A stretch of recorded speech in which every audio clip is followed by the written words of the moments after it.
Bonjour, j'espère que vous portez bien en cette période un peu difficile pour tous les élèves du monde. Je suis sûre que vous êtes en train de travailler si dur pour réussir votre baccalauréat, même si les conditions ne sont pas optimales. Mais sachez que nous sommes là avec vous pour vous soutenir et vous apporter l'aide dont vous avez besoin. Commençons. Aujourd'hui, on va essayer de traiter le chapitre 4 de votre programme qui s'intitule « La gestion commerciale ». Alors, en effet, ce sont les ventes qui assurent les recettes et qui permettent de poursuivre l'activité de l'entreprise. Pour survivre, les entreprises doivent donc vendre. Aussi est-il de toute première nécessité pour elles de connaître les marchés sur lesquels intervenir. Donc l'entreprise doit se poser les questions suivantes. Quelles catégories de consommateurs sont-elles concernées?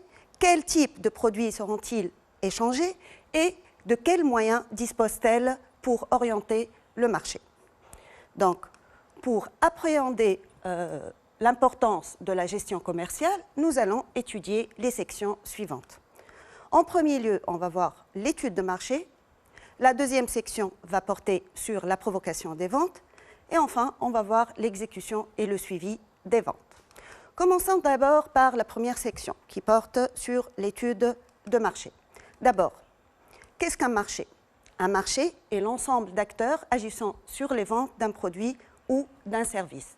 L'entreprise est amenée donc à étudier plusieurs facteurs, tels que les tendances actuelles, les fournisseurs, le nombre de concurrents, le volume des ventes et bien d'autres. L'étude de marché repose sur plusieurs objectifs. Donc, elle nous permet, bien sûr, premièrement, de connaître l'environnement, ensuite, de connaître les acheteurs, les prescripteurs et les consommateurs, ensuite de connaître la concurrence et aussi de connaître les autres intervenants tels que la distribution.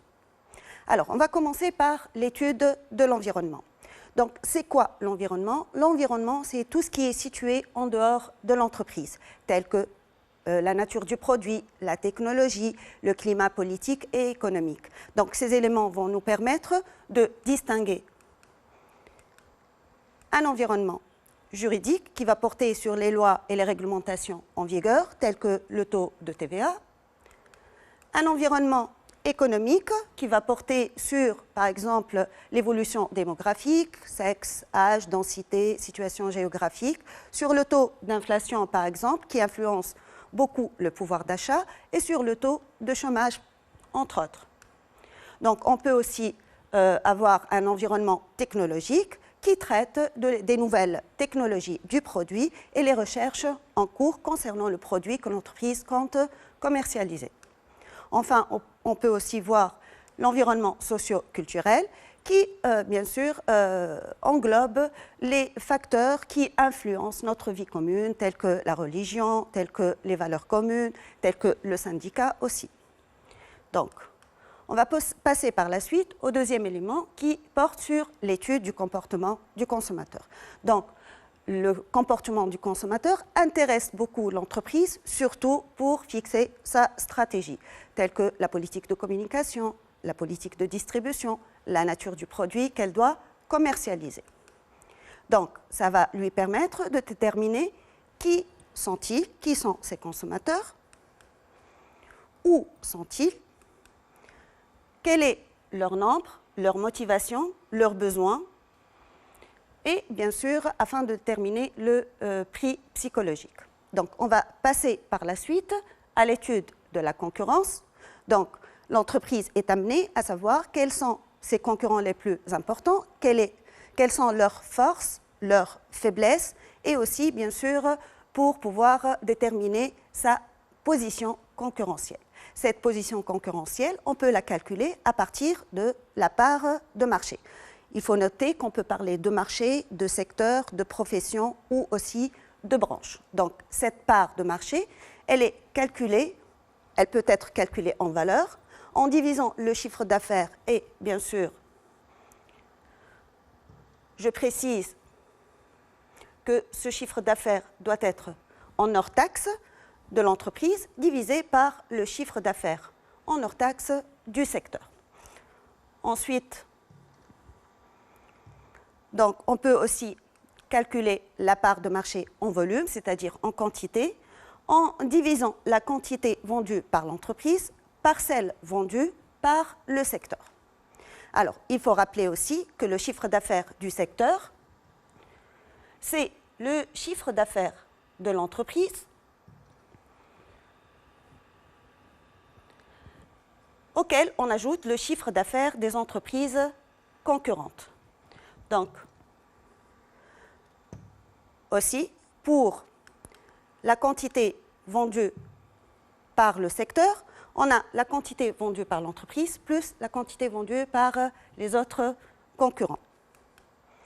Donc, on peut aussi calculer le taux d'évolution du chiffre d'affaires de l'entreprise.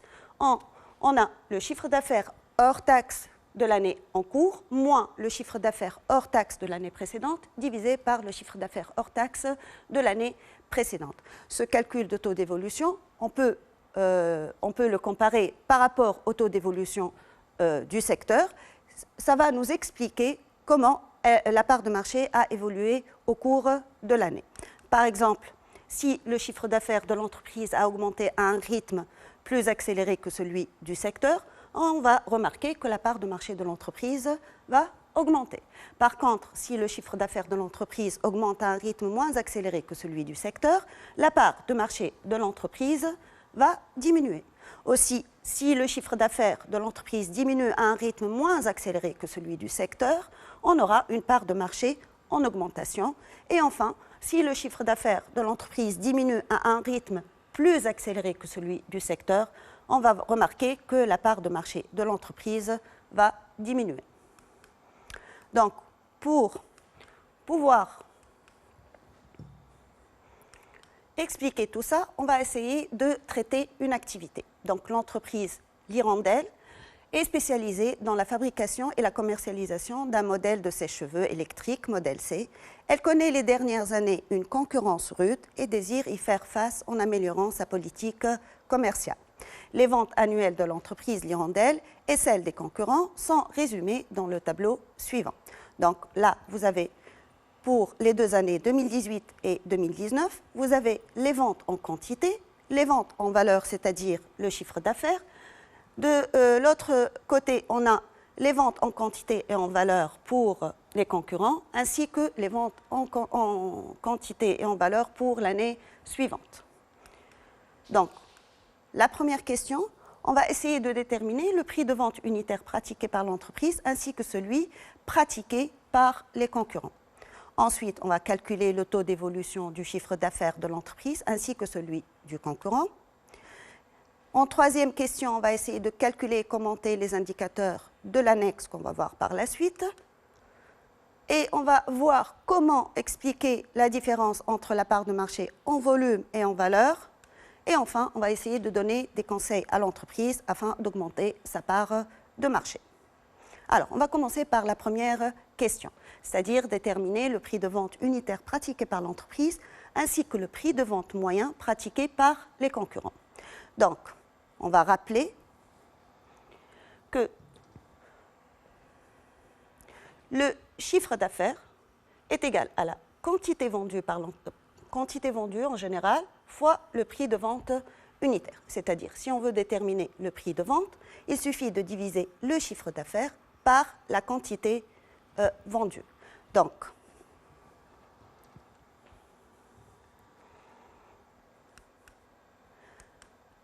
on va revenir aux données qu'on a. Donc là, pour calculer le prix de vente de l'entreprise, donc on a le chiffre d'affaires de l'année 2018, on a la quantité vendue pour l'année 2018, donc il suffit de diviser le chiffre d'affaires de l'année 2018 par la quantité de l'année 2018, ce qui va donner un prix de vente unitaire de 55 dinars. De la même manière, on va calculer pour l'année 2019, donc on a 2 310 000 sur 42 000, ce qui va donner un prix de vente égal à 55 dinars aussi pour l'année 2019. Donc, pour le prix de vente moyen pratiqué par les concurrents, de la même manière, donc on va diviser le chiffre d'affaires des concurrents en 2018 par la quantité vendue en 2018. Donc, ce qui va donner un prix de vente de 50 dinars en 2018. De la même manière, on va calculer le prix de vente en 2019 qui va donner 50 dinars. Donc, on va essayer de commenter. Donc là, qu'est-ce qu'on constate? On constate que le prix de vente de l'entreprise est supérieur à celui des concurrents, et ce, pour les 2 années. On passe à la question 2. Donc, on va essayer de calculer le taux d'évolution du chiffre d'affaires de l'entreprise ainsi que celui des concurrents. Donc, le taux d'évolution du chiffre d'affaires de l'entreprise en 2019 par rapport à 2018. Donc, on le calcule comme on l'a vu tout à l'heure. C'est le chiffre d'affaires de l'année en cours moins le chiffre d'affaires de l'année précédente divisé par le chiffre d'affaires de l'année précédente. Là, vous avez les données. Donc, on a le chiffre d'affaires de l'année 2019, donc c'est 2 310 000, moins le chiffre d'affaires de l'année 2018, c'est-à-dire 1 650 000, le tout divisé par le chiffre d'affaires de l'année 2018, 1 650 000, ce qui va donner un taux d'évolution de 40%. De la même manière, on va calculer le taux d'évolution du chiffre d'affaires des concurrents en 2019.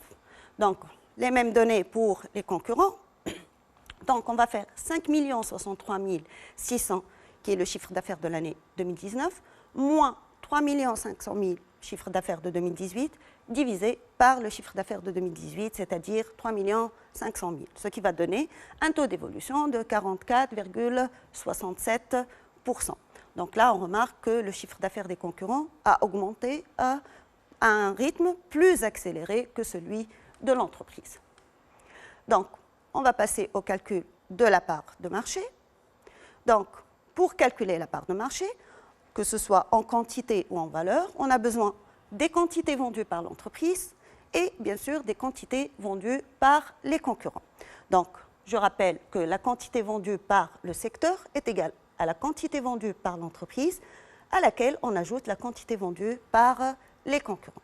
Donc, pour pouvoir calculer cette part de marché en quantité, il suffit de diviser la quantité vendue en 2018 par l'entreprise, 30 000, par la quantité vendue par l'entreprise plus la quantité vendue par les concurrents, c'est-à-dire la quantité vendue par le secteur, ce qui va donner un taux, une part de marché plutôt de 30%. Alors, de la même manière, on va faire la part de marché en quantité pour l'année 2019, donc 42 000 divisé par 42 000 plus 101 272, ce qui va donner une part de marché de 29,31%. Donc là, on remarque que la part de marché a légèrement baissé. Donc, de la même manière, on va essayer de calculer la part de marché en valeur, c'est-à-dire on va utiliser le chiffre d'affaires de l'entreprise. Donc, on va appliquer la même formule. Donc, on a chiffre d'affaires de l'entreprise qu'on divise par le chiffre d'affaires de l'entreprise plus le chiffre d'affaires des concurrents. Donc, là, vous avez chiffre d'affaires du secteur est égal au chiffre d'affaires de l'entreprise plus chiffre d'affaires des concurrents. Donc, ce qui va donner 1 650 000 divisé par 1 650 000 plus 3 500 000, ce qui va donner une part de marché de 32,04%. De la même manière, on va calculer la part de marché en 2019 qui va donner une valeur de 31,33%. Donc, ici aussi, on a une baisse de la part de marché. Alors, on va essayer de commenter tout ça. Donc, on a remarqué que la part de marché a baissé, que ce soit en quantité ou en valeur, donc malgré l'augmentation du chiffre d'affaires de l'entreprise de 40%. Comment peut-on expliquer ça? C'est que, comme vous avez vu tout à l'heure, que le chiffre d'affaires de l'entreprise a augmenté à un rythme moins accéléré que celui de l'entreprise, a augmenté à un rythme moins accéléré que celui du secteur. Donc là, on a une autre question. Par quoi peut-on expliquer la différence entre la part de marché calculée en valeur et celle calculée en quantité? Tout à l'heure, lorsqu'on a calculé les deux parts de marché, on a trouvé qu'elles sont différentes. Donc, on rappelle que le prix de vente de l'entreprise était de 55 dinars, alors que celui des concurrents est de 50 dinars. Donc, on peut expliquer ça par la différence qui existe entre ces deux prix de vente, et c'est ce qu'on appelle, bien sûr, l'effet prix.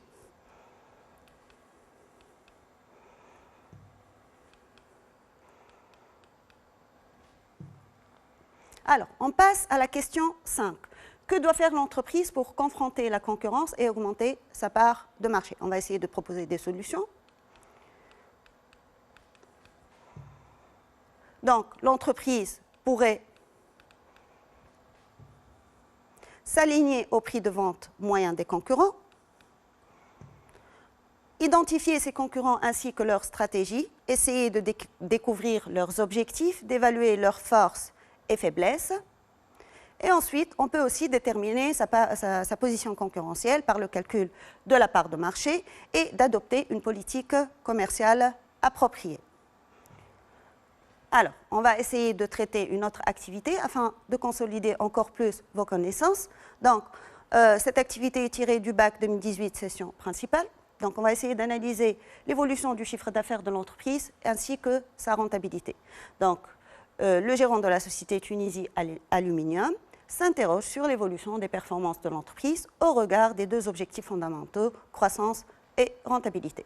Vous êtes chargé d'analyser la situation. Donc, le travail à faire, c'est calculer les indicateurs donnés en annexe. En vous basant sur les résultats de l'annexe, on va essayer d'analyser l'évolution du chiffre d'affaires et celle de la part de marché de la société. On va essayer d'analyser l'évolution du résultat d'exploitation et du taux de rentabilité. Et enfin, on va essayer d'expliquer la cause ou plutôt les causes de ces variations. Alors, d'abord, le premier annexe, donc là, on a le chiffre d'affaires du secteur. Donc, on a le chiffre d'affaires en 2018 et on a le chiffre d'affaires en 2019. Et on va essayer de calculer une variation, que ce soit en pourcentage ou en nombre de points. Donc, comme d'habitude, pour calculer la variation, donc, il suffit de faire chiffre d'affaires du secteur en 2019 moins chiffre d'affaires du secteur en 2018 divisé par le chiffre d'affaires de l'année 2018, ce qui va donner une évolution de 10%. De la même manière, on va essayer de calculer le taux d'évolution ou le taux de variation du chiffre d'affaires de l'entreprise. Donc, on va faire 1 200 000 moins 1 million divisé par 1 million. Donc, 1 200 000 moins 1 million divisé par 1 million, ce qui va donner une augmentation de 20%. De la même manière, on va essayer de calculer le taux de variation du résultat. Donc, on va faire 108 000 2019 moins 100 000 la valeur de 2018 divisé par la valeur de 2018, ce qui va donner une augmentation de 8%. Pour la part de marché, comme d'habitude, on va diviser le chiffre d'affaires de l'entreprise par celui du secteur, ce qui va donner une part de marché de 10% en 2018. Et bien sûr, pour 2019, 1 200 000 divisé par 11 millions, ce qui va donner une part de marché de 10,91%. Donc là, on a des pourcentages. Donc pour calculer une variation, il suffit de faire la différence. Et là, on parle en nombre de points et non en pourcentage. Donc on va faire 10,91 moins 10, ce qui va donner 0,910 points. Donc pour le taux de rentabilité, donc on a le résultat qu'on divise par le chiffre d'affaires. Donc 100 000 divisé par 1 million, ce qui va donner un taux de rentabilité de 10%. Pour 2018. Et là, on va faire 108 000 divisé par 1 200 000, ce qui va donner un taux de rentabilité de 9%. Ici aussi, on a des pourcentages, donc on fait la différence en nombre de points. Donc on va faire 9 moins 10, ce qui va donner une baisse d'1 point de pourcentage. Donc, en se basant sur ces résultats de l'annexe, on va essayer d'analyser l'évolution du chiffre d'affaires et celle de la part de marché de la société. Donc, je rappelle que pour le chiffre d'affaires, on remarque une augmentation par rapport à 2018 de 200 000 dinars, ce qui va donner une augmentation en pourcentage de 20%. De la même manière, pour la part de marché, on remarque une légère augmentation de cette part de marché. En nombre de points, ça va donner 0,910 points. Alors, on va essayer maintenant d'analyser l'évolution du résultat d'exploitation et le taux de rentabilité de la société. Un petit rappel sur ce qu'on a déjà calculé. Donc, pour le résultat, on remarque qu'il y a une légère augmentation de 8%. Par contre, pour le taux de rentabilité, on a une baisse. Donc, le résultat a augmenté de 8%, alors que le taux de rentabilité a baissé de 1 point. Il est passé de 10 à 9%. Alors, comment peut-on expliquer une augmentation du résultat et automatiquement une baisse du taux de rentabilité? On peut imaginer que c'est dû essentiellement à des remises importantes que l'entreprise a pu accorder à ses clients. Donc, on va aussi traiter une autre activité, aussi tirée d'un bac, donc le bac 2015 plutôt, session principale. On va essayer d'analyser le marché de chocolat et la rentabilité des produits de l'entreprise La Délicieuse. Donc, dans le but d'élargir la gamme de produits de la société, La Délicieuse, spécialisée dans la fabrication de chocolat, et pour mieux répondre aux attentes des consommateurs, le service recherche et développement vient de proposer le prototype d'un nouveau produit, crème à tartiner. Le directeur commercial envisage le lancement de ce nouveau produit sur le marché tunisien au début de l'année 2014.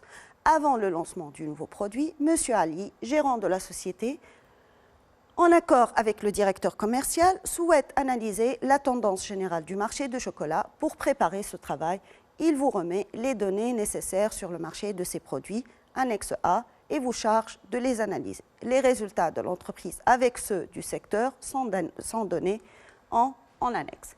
Donc là, vous avez les différents segments du marché.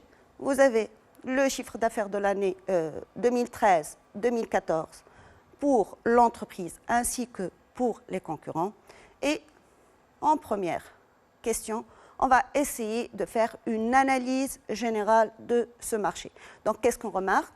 On remarque qu'il y a 4 segments dans le marché: confiserie de chocolat, tablette de chocolat, cacao en poudre et crème à tartiner.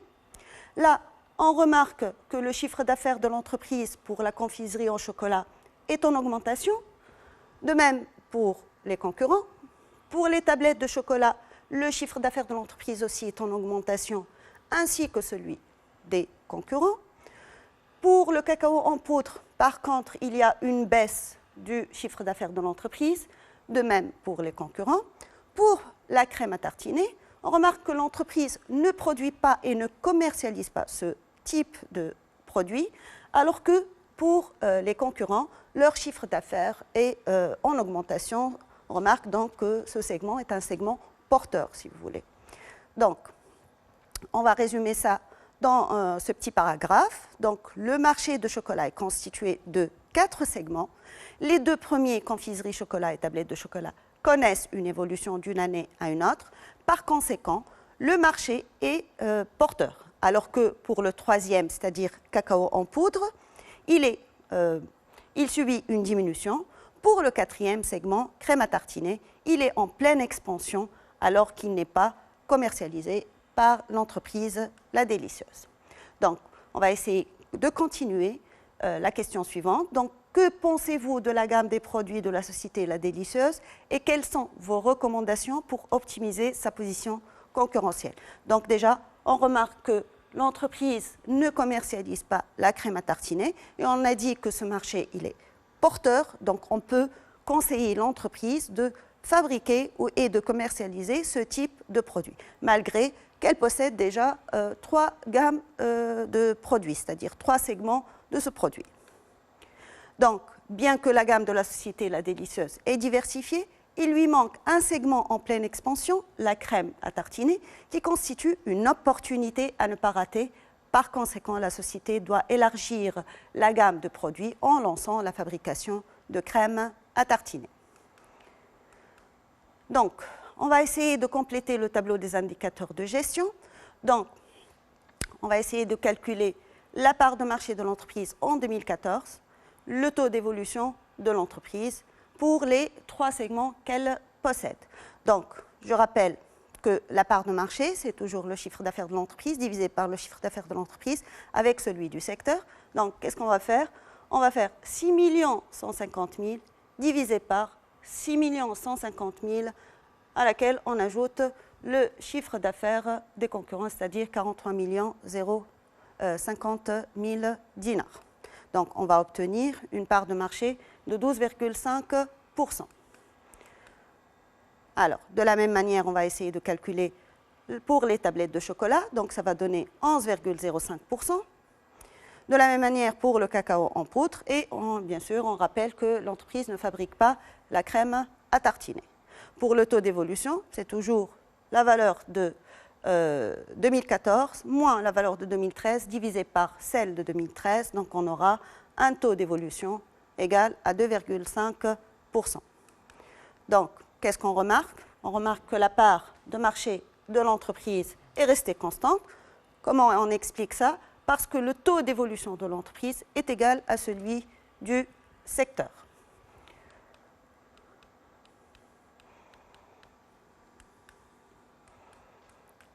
Alors, de la même manière, on va calculer le taux d'évolution du chiffre d'affaires de la tablette de chocolat. Donc, et on remarque que ici, la part de marché a légèrement baissé. Là, vous comparez le taux d'évolution du secteur et celui plutôt de l'entreprise et celui du secteur. Donc, on remarque que le taux d'évolution est inférieur à celui du secteur, ce qui a influencé négativement la part de marché de l'entreprise. Donc, de la même manière, là, on a une légère augmentation de la part de marché de l'entreprise. Pourquoi? Parce que le chiffre d'affaires de l'entreprise, il a baissé, mais il a baissé à un rythme moins accéléré que celui des concurrents, d'où l'augmentation légère de la part de marché.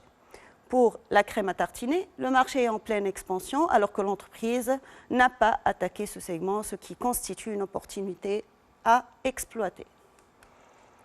Donc, on va traiter aussi une autre activité tirée du bac 2016, session contrôle. Donc, la société Cosmetica cherche à améliorer son offre pour toucher une clientèle de plus en plus large et ainsi augmenter ses performances.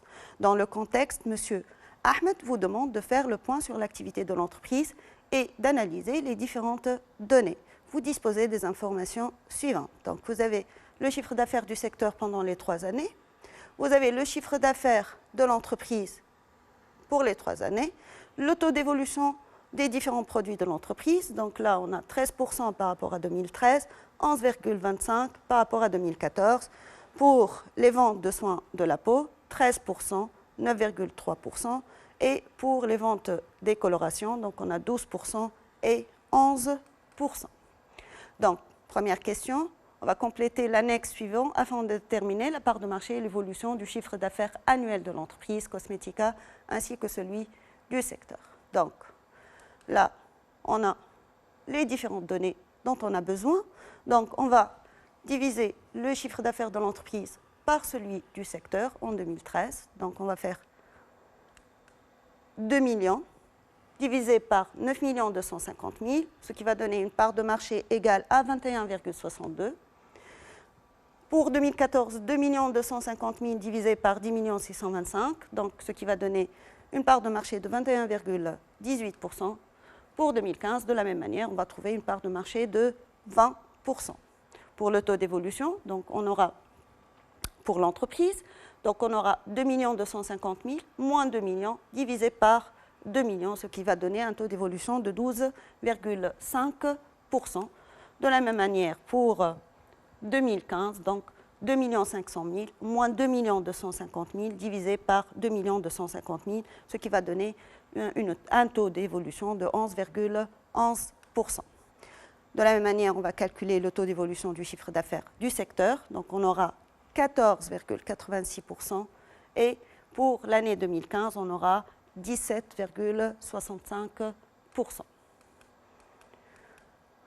Donc, on revient aux commentaires de l'évolution du chiffre d'affaires.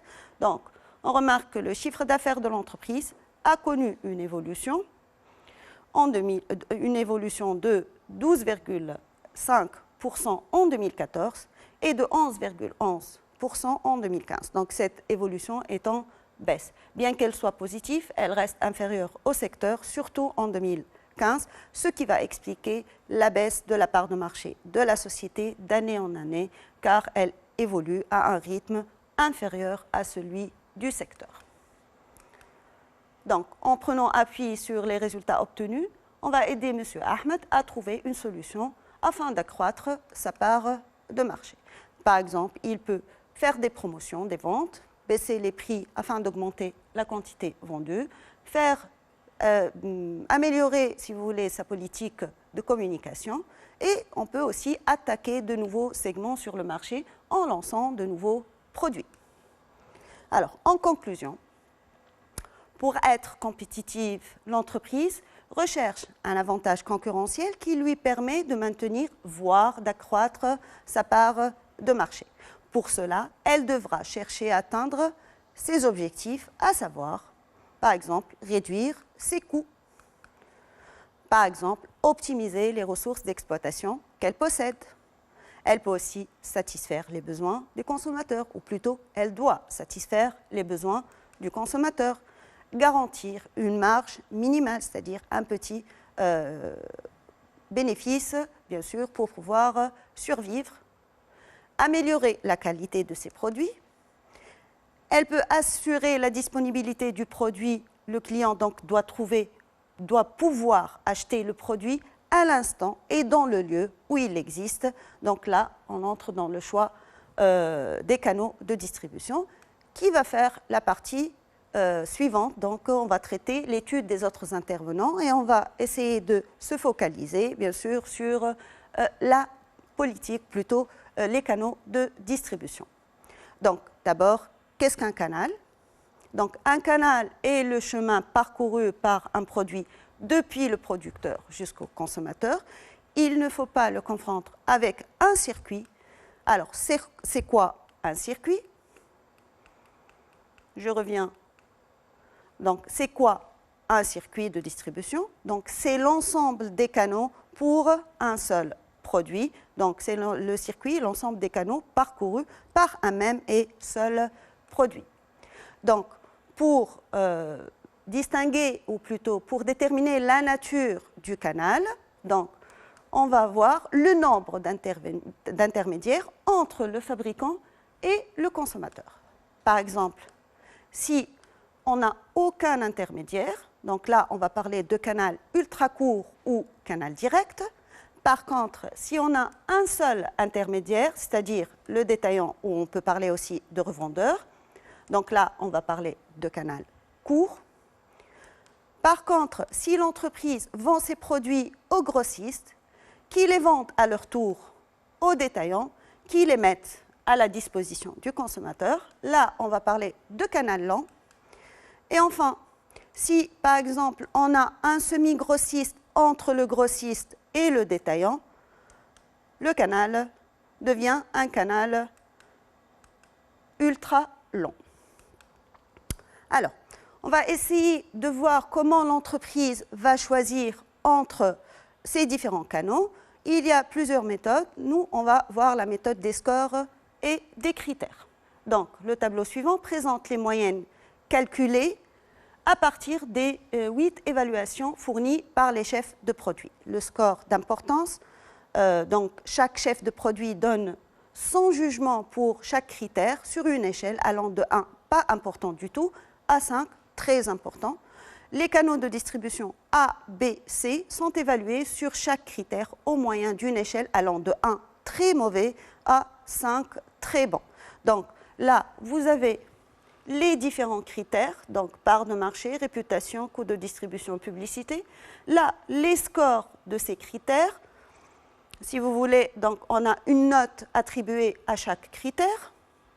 Et là, on a l'évaluation des canaux, donc 3 canaux. Et pour chaque canal, on a l'évaluation par rapport aux critères. Donc, qu'est-ce qu'on va faire? On va essayer de voir quel est le critère le plus important et pourquoi. On va voir, selon ce critère le plus important, quel est le canal à retenir. Et enfin, on va essayer de calculer les scores de chaque canal afin de choisir le meilleur. Alors, on commence par la première question. Donc, quel est le critère le plus important? Donc là, vous remarquez, pour les critères, si on regarde les scores, on remarque que la part de marché représente le critère le plus important puisqu'elle a le score le plus élevé. Donc, le critère le plus important est la part de marché car il a le score le plus élevé. Alors, selon ce critère, c'est-à-dire la part de marché, qu'est-ce qu'on remarque? Donc, on regarde les évaluations. Là, on a le canal A et le canal C ont la même évaluation. Donc, l'entreprise devra choisir entre le canal A ou le canal C. Donc, pour pouvoir départager entre ces deux canaux, on peut utiliser une autre méthode qui est la méthode des scores. Qu'est-ce qu'on va faire? On va multiplier le score d'importance, si vous voulez, par l'évaluation pour chaque critère et puis on va additionner. Par exemple, pour le canal A, on va faire 4,2 fois 4,8 plus 3,1 fois 3,3 plus 2,1 fois 2,5 plus 3,8 fois 2,9, ce qui va faire un total de 46,66.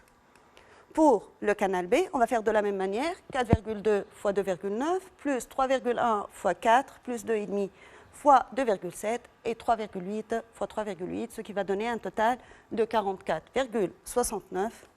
Et enfin, de la même manière, on va calculer le score du canal C. On va trouver que c'est 51,95. D'après ces scores qu'on a obtenus, on remarque que le canal C représente le score le plus important.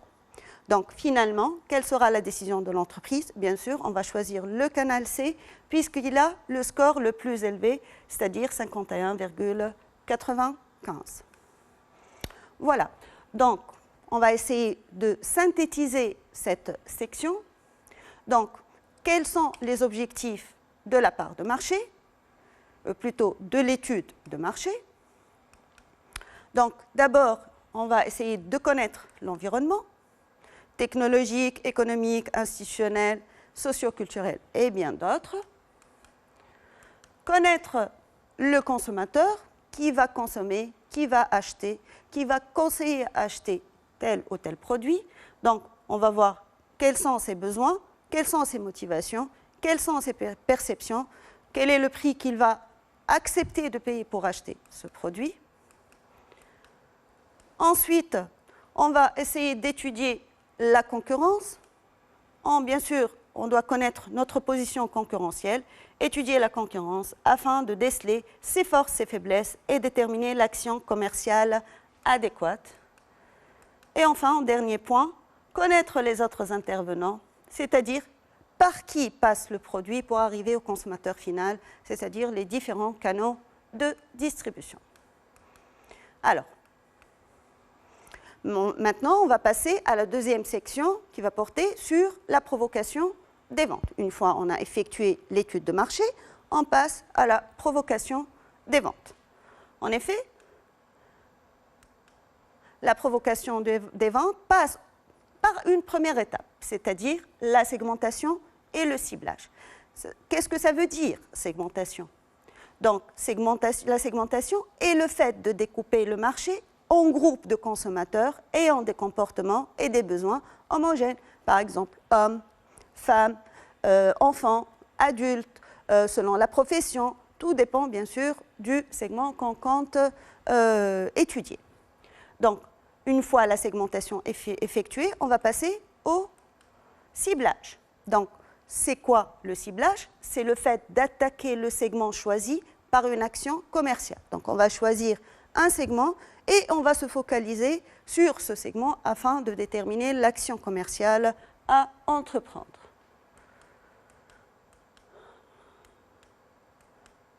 Donc, pour segmenter le marché, qu'est-ce qu'on doit faire? On peut avoir plusieurs critères. Par exemple, les critères démographiques, sexe, homme, femme, âge, moins de 20 ans, plus de 20 ans, moins de 30 ans, plus de 30 ans. On peut avoir aussi des critères économiques, pouvoir d'achat, quelle est la capacité du consommateur à acheter, quel est son niveau de revenu, etc. Donc, on peut aussi se baser sur des critères socio-culturels. Quelle est sa profession? quelle est son appartenance, quelle est sa religion, etc. Et enfin, donc, on peut aussi se baser sur des critères géographiques, où se trouve ce consommateur, bien sûr, pour pouvoir voir où je vais vendre mon produit. Donc, Tunis, banlieue, le centre, le sud, le nord de la Tunisie, par exemple. Alors, une fois la segmentation effectuée, on va passer à plutôt au ciblage. Donc, c'est quoi une cible? Une cible est donc constituée par l'ensemble des consommateurs potentiels dont l'entreprise souhaite qu'ils deviennent des clients effectifs. Donc, elle veut attirer des clients pour qu'ils deviennent ses clients fidèles. Alors, on va essayer de traiter une activité. Donc, cette activité se trouve dans votre manuel scolaire à la page 161. Donc, Monsieur Ramzi, jeune investisseur, envisage de réaliser un projet qui consiste à fabriquer et à vendre des survêtements. Il est conscient que les Tunisiens n'ont pas le même comportement d'achat. Pour cela, il procède à la segmentation du marché en groupes de consommateurs ayant des comportements homogènes. Hommes, femmes, jeunes.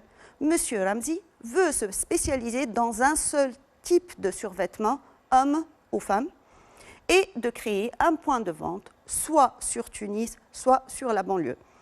L'étude de son marché potentiel permet de collecter les informations suivantes. Donc, il a étudié son marché, il a choisi une population de 1000 personnes qu'il a subdivisée selon les critères suivants. Donc, on a hommes, femmes, moins de 30 ans, plus de 30 ans pour les deux, et on a une répartition géographique selon Tunis et banlieue. Donc, Rami, il a choisi des critères démographiques, qui est l'âge, moins de 30 ans, plus de 30 ans, le sexe, homme et femme. Il a aussi segmenté le marché selon des critères géographiques, donc Tunis et banlieue. Et on va essayer de calculer les pourcentages de ces segments par rapport à la population totale. Donc, si on veut calculer le pourcentage de chaque tranche d'âge dans la population totale, il suffit de diviser la population de la catégorie par la population étudiée totale. Donc, on aura 120 divisé par 1000, ce qui va donner un pourcentage de 12%. C'est-à-dire que les hommes de moins de 30 ans représentent 12% de la population totale. De même, pour les hommes de plus de 30 ans, ils représentent 28% de la population totale. De la même manière, on calcule le pourcentage des femmes de moins de 30 ans dans la population totale, ça va donner 24%. Aussi 36% pour les femmes de plus de 30 ans par rapport à la population totale. On peut aussi, donc ce qui va donner un total, bien sûr, de 100%. On peut aussi calculer les pourcentages par rapport à la région. Donc, on aura 236 000 par rapport à 1000, donc ce qui va donner 23,6%. Donc, si vous voulez, on a 23,6% de la population étudiée qui habite Tunis. Ici, on a 760 cas divisé par 1000, donc 76,4%, c'est-à-dire que 76,4% de la population étudiée habite la banlieue de Tunis. Et bien sûr, ça va donner un total de 100%. Donc, on rappelle que Rami cherche à se spécialiser dans un seul segment, soit homme, femme, et bien sûr dans une seule région, Tunis ou banlieue. Donc, si on veut aider M. Rami à choisir le segment, donc on regarde les pourcentages, on remarque que le pourcentage des femmes, bien sûr, qui habitent la banlieue représente le pourcentage le plus élevé, ou si vous voulez, le nombre de populations le plus élevé. Donc, les femmes âgées de plus de 30 ans et habitant la banlieue de Tunis représentent le pourcentage le plus élevé. Ce segment peut constituer une cible pour l'entreprise, mais bien sûr, l'entreprise doit toujours approfondir son étude sur d'autres critères qui nous dit que cette population est prête à acheter si vous voulez, ce survêtement, donc on doit essayer de voir d'autres critères tels que critères économiques, s'ils ont les moyens, les critères sociaux, si vous voulez. Tout dépend bien sûr si elle s'habille en survêtement, oui ou non, par exemple. Donc, une fois la segmentation effectuée, le ciblage effectué, l'entreprise passe à l'étape suivante, c'est-à-dire déterminer sa politique commerciale qui est représentée par ces 4 politiques, c'est-à-dire les 4 P. Donc, c'est ce qu'on appelle le marketing mix. Donc, les 4 P, c'est-à-dire produit, si vous voulez en anglais, product. Là, vous avez la politique de communication, donc promotion. Là, vous avez la politique prix, price. Et là, la politique de distribution, place, d'où la nomination des 4 P, c'est-à-dire P, P, P et P. Donc, pour, bien sûr, étudier, ou si vous voulez, choisir le marketing mix adéquat, l'entreprise va se baser sur ces 4 P, la politique produit, la politique prix, la politique de distribution et la politique de communication. Donc, pour la politique prix, l'entreprise doit fixer d'avance ses tarifs, ses remises, les conditions de paiement, les conditions de crédit, les stratégies tarifaires, quelle politique elle va choisir, une politique d'écrémage, fixer un prix supérieur à celui des concurrents, une politique de pénétration, fixer un prix inférieur à celui des concurrents, ou une politique d'alignement, fixer un prix proche de celui des concurrents. Ensuite, elle doit étudier sa politique produit, c'est-à-dire quel produit, quel est le concept qu'elle va utiliser, les caractéristiques du produit, la qualité du produit, la gamme si elle veut bien sûr diversifier pour ce produit, la marque qu'elle va utiliser, le design, l'emballage, etc., le conditionnement, le cycle de vie, dans quelle phase se trouve le produit, les conseils d'utilisation, le service après-vente, les garanties, etc. Ensuite, elle doit étudier aussi sa politique de communication. Quels moyens de communication va-t-elle utiliser? Est-ce qu'elle va utiliser la communication média, telle que l'affichage, vidéo, presse, etc.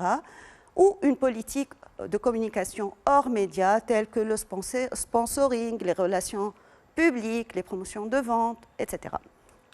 Et enfin, elle va aussi étudier sa politique de distribution, comment elle va vendre son produit, quel canal elle va choisir ou quel circuit elle va choisir, où elle va vendre, quels sont les points de vente où elle va distribuer son produit, etc. Donc nous, on va commencer par la première politique, c'est-à-dire la politique produit. Donc je rappelle que la politique produit va porter sur les concepts, les caractéristiques, la qualité, la marque, etc. Et parmi, bien sûr, les études qu'elle doit faire, l'entreprise doit étudier le cycle de vie du produit. Donc le cycle de vie du produit, pourquoi on étudie le cycle de vie du produit? C'est afin de voir dans quelle phase se trouve notre produit, afin de déterminer l'action commerciale à entreprendre, qu'est-ce qu'elle doit faire, comment elle va gérer cette phase.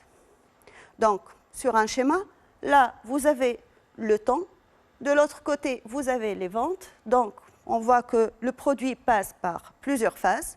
Donc, la première phase, bien sûr, c'est la phase de développement et de recherche. Donc, elle fait des recherches pour la conception du produit. Et bien sûr, par la suite, on va lancer notre produit. Par la suite, le produit passe par une phase de croissance, une phase de maturité et une phase de déclin. Il faut rappeler aussi que le produit ne passe pas automatiquement par les 4 phases. Il peut, à partir de la phase de lancement, passer à la phase de déclin. Ça ne réussit pas. Ou bien sûr, on peut trouver des produits qui sont toujours dans la phase de maturité. C'est l'exemple de Coca-Cola, par exemple, qui est toujours en phase de maturité. Alors, on va voir par la suite les caractéristiques de chaque phase du cycle de vie du produit.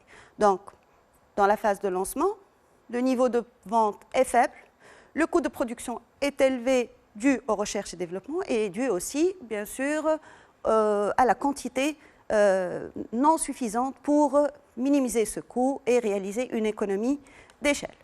Le profit est généralement négatif. La clientèle est bien sûr hésitante, donc ils ne vont pas se lancer directement dans l'achat du produit et la concurrence est pratiquement non existante. Donc, dans la phase de croissance, le niveau de vente est en progression, le coût de production commence à baisser, le profit commence à augmenter, la clientèle essaye d'adopter le produit et enfin, la concurrence commence à augmenter puisqu'ils ont découvert que l'entreprise a lancé un nouveau produit, donc ils vont essayer de la concurrencer. En phase de maturité, qui représente la meilleure phase pour le produit, le niveau de vente est à son plus haut niveau, si vous voulez, car le marché est saturé. Le coût de production est le plus faible possible, donc on a réalisé notre économie d'échelle. Le profit est élevé. La clientèle, bien sûr, c'est un marché de masse. Chacun a ses propres clients, donc la clientèle, si vous voulez, est fidèle. Et bien sûr, la concurrence est stable et bien sûr, disparition des plus faibles, ceux qui ont un produit qui n'est pas compétitif, donc ils vont disparaître. Enfin, en phase de déclin, le niveau de vente est en baisse, bien sûr, car le produit devient dépassé, si vous voulez. Donc, le coût de production est en baisse, le profit est aussi en baisse. La clientèle, bon, si ils ont essayé le produit en retard, donc ce sont des clients retardataires. Et enfin, les concurrents sont de moins en moins nombreux. Chaque phase, bien sûr, va nous amener à déterminer une stratégie à adopter. Donc, on va parler des 4 P, si vous voulez, dans chaque phase. Donc, dans la phase de lancement, le produit, c'est un produit de base, donc il n'est pas encore perfectionné, il présente des imperfections. Le prix, tout dépend de la stratégie de l'entreprise, si elle veut fixer un prix supérieur pour montrer que son produit est de bonne qualité ou fixer un prix inférieur à celui des concurrents pour attirer des clients. Donc, soit une politique d'écrémage, soit une politique de pénétration. La distribution, donc, puisqu'on va essayer, on va tester le produit, donc elle sera sélective, elle ne va pas être de masse. Et enfin, la communication va porter sur le produit, on va essayer de montrer que notre produit est bon, et non sur la marque. Donc, et on va essayer de faire des actions de promotion, baisser le prix, vendre 2 au prix d'un, etc. Donc, en phase de croissance, on va essayer de diversifier le produit, on va essayer d'améliorer la qualité du produit. Le prix, en général, il est de pénétration, donc pour attirer plus de clients. La distribution commence à être intensive, donc on va essayer d'avoir une distribution plus large. Et bien sûr, on va essayer de se concentrer sur la notoriété de l'entreprise et faire moins de promotion. Donc, dans la phase de maturité, on va essayer de diversifier la marque et les modèles. On va essayer de fixer un prix concurrentiel, bien sûr, pour fidéliser et garder notre clientèle. On va avoir une distribution de masse, donc notre produit doit se trouver partout sur le marché. Et pour la politique de communication, donc on va essayer de se focaliser sur la marque, par exemple comme le cas de Coca-Cola qui fait des publicités pour fidéliser ses clients. Donc elle, bien sûr, accentue ses publicités surtout sur sa marque. Enfin, en phase de déclin, soit on retire le produit du marché, soit on le laisse, si vous voulez, dans les endroits où il est encore vendu. Donc, le prix sera réduit, bien sûr, on va faire des actions, si vous voulez, de promotion. Donc, la distribution sera sélective seulement dans les endroits où il est encore demandé et vendu. Et enfin, on va réduire, bien sûr, les actions de communication le plus possible. Alors, on va essayer de traiter une activité inspirée du bac 2008, donc l'entreprise Lina, qui fabrique et commercialise une marque de lessive de consommation courante, vous communique les statistiques des ventes réalisées depuis l'année 2015. Donc, on vous donne le chiffre d'affaires de l'entreprise depuis 2015 jusqu'à 2019. Donc, première question, on va essayer de tracer la courbe d'évolution des ventes. Et on va essayer de situer le produit dans son cycle de vie, de voir quelles sont les caractéristiques de cette phase et quelles sont les actions à entreprendre. Et enfin, calculer le taux d'accroissement des ventes en 2019 par rapport à 2018. Donc, pour tracer la courbe, sur l'axe des abscisses, on va mettre le temps, si vous voulez, les années. De l'autre côté, on va mettre le chiffre d'affaires. Donc, pour 2015, on met le chiffre d'affaires de la même manière et puis on relie les points par une courbe. Donc, on va obtenir quoi? On va obtenir un chiffre d'affaires qui augmente d'une année à une autre. Donc, si on veut situer le produit dans son cycle de vie, on remarque que le chiffre d'affaires est en augmentation. Donc, automatiquement, on peut dire que notre produit est en phase de croissance. Alors, quelles sont les caractéristiques de cette phase? Comme on l'a déjà mentionné tout à l'heure, donc le produit commence à être connu de plus en plus et son marché s'élargit. Le coût unitaire va baisser grâce à l'économie d'échelle. Enfin, de nouveaux concurrents vont apparaître sur le marché. Pour les actions à entreprendre, on peut faire de la publicité, on peut améliorer le produit, on peut faire une distribution plus élargie. On va essayer de calculer le taux d'accroissement des ventes en 2019 par rapport à 2018. Donc là, on a le chiffre d'affaires de 2019, le chiffre d'affaires de 2018. Donc on rappelle que le taux d'évolution ou d'accroissement, donc on aura chiffre d'affaires de 2019 moins chiffre d'affaires de 2018 divisé par chiffre d'affaires de 2018, ce qui va donner un taux d'évolution de 11,11%, c'est-à-dire que le chiffre d'affaires de l'entreprise a augmenté de 11,11% par rapport à 2018. Voilà, notre cours est à présent terminé. J'espère que vous en avez tiré profit. La séance prochaine, on va essayer de traiter, on va poursuivre le traitement de la section 2 sur la provocation de vente. Continuez à travailler, ne lâchez pas, persévérez et vous aurez sûrement des résultats positifs. Au revoir et à la prochaine séance.